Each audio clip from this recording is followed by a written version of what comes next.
Hey, what's up? Hi, I just had some questions for you, if that's okay. Sure, come on in. Cool, I didn't want to intrude, but I thought it might be a little more personal this way. Yeah, I'm ready whenever you are. Okay, so what's your major? Oh, okay. So we're talking about school. So I used to be a journalism mass comm major, but then I just switched to mass comm and media studies because journalism just ain't my thing anymore. When do you graduate? So I graduate fall of 2023. However, I was supposed to graduate in May 2025. I just started to take classes a lot more, and that's how I'm going to graduate earlier. So on that note, how would you rate your college experience? I would say education, probably like a 4 out of 10. It wasn't the best for me, especially with the accommodations I wasn't given. But college experience, I would say 11 out of 10 because I love what I do. What's your favorite memory from freshman year? I would say my first ever PAB event. It was PAB in the park, and I showed up alone and met a bunch of new people, and then I ended up joining PAB.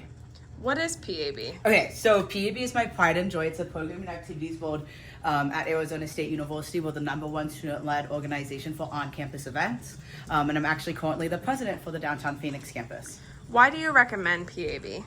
I would say PAB is really awesome for new students that don't really know what they want to do and just want to be involved and kind of end up in a management position even because you're leading students and being constantly in charge of what events are being held on campus.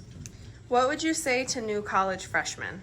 Put yourself in really awkward situations. See, you never really have the opportunity to make friends immediately when you show up if you live off campus. So for me, I showed up, went to things alone, and that's how I ended up joining PAB. If I never did that, I wouldn't be where I'm at now.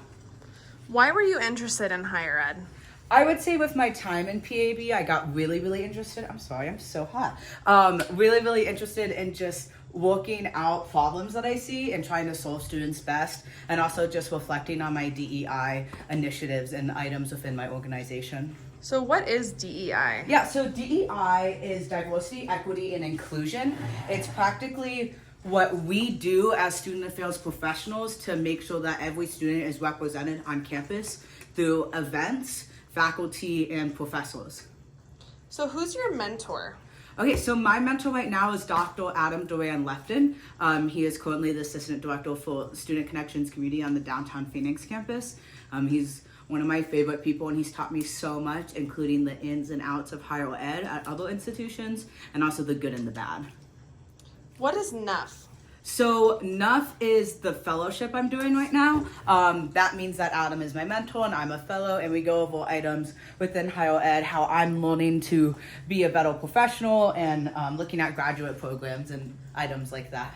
So what is NASPA? So NASPA is the giant organization over NUF, and NASPA is more for professional individuals already in higher education and student affairs, and their primary focus is on underserved communities within college, so all the DEI stuff we just talked about.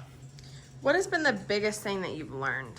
I would say the biggest thing I learned was figuring out myself. I didn't get a lot of accommodations when I was at ASU, especially in person, so I figured out everything on my own, and now my grades have gone up and I'm doing really well for myself. Would you do it all again? I think yes. I think I would change things a little bit with how much I didn't stick up for myself when I was a freshman. My freshman year, I was really thinking about dropping out of ASU and going to different colleges because I wasn't given the accommodations I should have been. But I ended up switching online, and that's how I'm graduating early and also having a really good GPA. What is one thing you'd change about ASU? I would say the lack of focus on students' needs, especially in the educational sector. See, we're really good at letting students say what events they want and what we're doing with those student programming fees. But when it comes to actual education resources and resources specifically for those individuals with indivisible illnesses or disabilities, that's where I think we really need to improve. Well, that's all I had for you. Thank you for chatting. Awesome, thank you.